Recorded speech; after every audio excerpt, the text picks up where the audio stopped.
प्रिय भक्तजनों, जय माता दी। नवरात्रि के पावन दिन पूरे विश्व में शक्ति की साधना और माता रानी की उपासना का पर्व लेकर आते हैं। इन 9 रातों का हर क्षण शुद्धता, अनुशासन और आध्यात्मिक ऊर्जा से भरा हुआ होता है। व्रत रखने वाले भक्तों के लिए यह केवल आहार का संयम नहीं, बल्कि विचारों, व्यवहार और दिनचर्या का भी तप है। आज हम विस्तार से समझेंगे कि नवरात्रि के 9 दिनों में एक साधक की दिनचर्या कैसी होनी चाहिए ताकि शरीर, मन और आत्मा पूरी तरह माता दुर्गा की कृपा से भर सके। 1. ब्रह्म मुहूर्त में जागरण। नवरात्रि में दिन की शुरुआत सूर्योदय से पहले ब्रह्म मुहूर्त में करना अत्यंत महत्वपूर्ण है। लगभग 4 बजे से 5 बजे के बीच का समय सबसे शुद्ध और ऊर्जा से परिपूर्ण माना जाता है। नींद से उठते ही सबसे पहले माता का स्मरण करें और आचमन कर महत्वपूर्ण माना जाता है। देवी दुर्गाय नमः का जाप करें। इसके बाद गुनगुने जल से स्नान करें। स्वच्छ और हल्के रंग के कपड़े पहने। सफेद, पीले या लाल रंग के वस्त्र शुभ माने जाते हैं।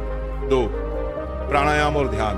व्रत का अर्थ सिर्फ उपवास नहीं, बल्कि मन का संयम है।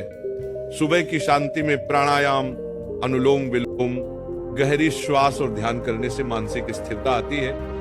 माता की आराधना करने से पहले कम से कम 15-20 मिनट का ध्यान मन को पवित्र और एकाग्र बनाता है। 3. पूजा की तैयारी। नवरात्रि के दौरान घर के मंदिर या पूजा स्थान को विशेष रूप से स्वच्छ रखें। कलश स्थापना के बाद प्रतिदिन सुबह और शाम माँ दुर्गा, महाकाली, महालक्ष्मी और महासरस्वती का पूजन करें। पूजन के समय गंगा जल, दीपक, लाल चुनरी, पुष्प, धूप और फल का उपयोग करें। दुर्गा सप्तशती, देवी कवच या सप्तश्लोकी का पाठ करना अत्यंत फलदायी है। 4. आहार नियम। व्रत में सात्विक भोजन का नियम सर्वोपरि है। अनाज, दाल, लहसुन, प्याज, मांसाहार और तामसिक भोजन का त्याग करें। दिन में 1 या 2 बार फलाहार लें। इसमें फल, दूध, दही, सिंघाड़ा, आटा, कुट्टू आटा, साबूदाना, राजगीरा शामिल हो सकते हैं। नमक के स्थान पर सेंधा नमक का प्रयोग करें। जल का अधिक सेवन करें ताकि शरीर में ऊर्जा बनी रहे। 5. दिन का अनुशासन। दिन भर अपनी वाणी पर संयम रखें। व्यर्थ की बातों, झगड़े, क्रोध, चुगली और नकारात्मक विचारों से दूर रहें। कार्य चाहे घर का हो या बाहर का, शांत मन से करें। जरूरत से ज्यादा मोबाइल, टीवी और सोशल मीडिया का प्रयोग कम से कम करें। यह समय आत्मनिरीक्षण और साधना का है, न कि बाहरी विकर्षणों का। 6. सेवा और दान। नवरात्रि में व्रत का असली अर्थ है दूसरों की सेवा। किसी भूखे को भोजन कराना, गौ सेवा, गरीबों को वस्त्र दान, कन्याओं को भोजन और उपहार देना, ये सभी माँ को प्रसन्न करने के श्रेष्ठ मार्ग हैं। प्रतिदिन कम से कम एक पुण्य कार्य करने का संकल्प लें। इस सब साथ संध्या आरती और भजन। सूर्यास्त के बाद संध्या आरती अनिवार्य है। घर में परिवार सहित माता की आरती करें, भजन गाएं, घंटी बजाएं। इस समय घर का वातावरण अत्यंत पवित्र और ऊर्जावान होता है। आरती के बाद प्रसाद वितरण करें। यह समय परिवार के साथ आध्यात्मिकता का आनंद लेने का होता है। पूरा 8. रात्रि विश्राम।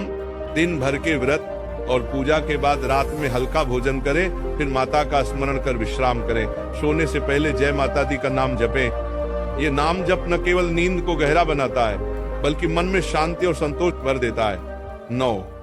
9 दिनों का संकल्प। पूरे 9 दिनों तक ये दिनचर्या बनाए रखना एक तपस्या है। ये शरीर को शुद्ध करता है, मन को स्थिर करता है और आत्मा को उच्च शक्ति से जोड़ता है। नवरात्रि का व्रत केवल देवी की कृपा पाने का साधन नहीं, बल्कि अपने जीवन को अनुशासन, सेवा और भक्ति से भरने का मार्ग है। 10. अंतिम दिन का महत्व। नवमी या अष्टमी के दिन कन्या पूजन और हवन का विशेष महत्व है। नव कन्याओं को भोजन कराना, उन्हें उपहार और दक्षिणा देना व्रत को पूर्ण करता है। ये माता की पूर्ण कृपा का आशीर्वाद पाने का सबसे बड़ा अवसर है। प्रिय भक्तों, नवरात्रि का व्रत और उसकी दिनचर्या हमें यह सिखाती है कि सच्ची उपासना केवल मंदिर की सीमा में नहीं, बल्कि हर कर्म में है। जब हम अपनी आदतों को पवित्र बनाते हैं, वाणी में मधुरता लाते हैं और दूसरों के लिए करुणा रखते हैं, तभी नवरात्रि का व्रत सफल होता है। इसलिए इस नवरात्रि पर ये संकल्प लीजिए कि 9 दिनों की ये अनुशासित दिनचर्या को आप अपने पूरे जीवन की आदत बना लेंगे। नियमित समय पर उठना, सात्विक भोजन, ध्यान, सेवा और सत्संग, यही वह सूत्र है जो न सिर्फ व्रत को सफल बनाता है बल्कि पूरे जीवन को मंगलमय करता है। माँ दुर्गा से यही प्रार्थना है कि उनका आशीर्वाद आप सभी पर बना रहे, आपके घर में सुख, शांति और समृद्धि आए और आपका जीवन सदैव शक्ति और भक्ति से ओतप्रोत हो। जय माता दी। राधे राधे दोस्तों, कैसे हैं आप सब? आशा करती होंगे ठीक होंगे। हमारे प्रिय गुरुजी प्रेमानंद जी महाराज के प्रवचनों को, उनकी सत्संग वाणी को सुनने के लिए हमारे चैनल को सब्सक्राइब करें। जय श्री कृष्णा, राधे राधे, जय माता दी।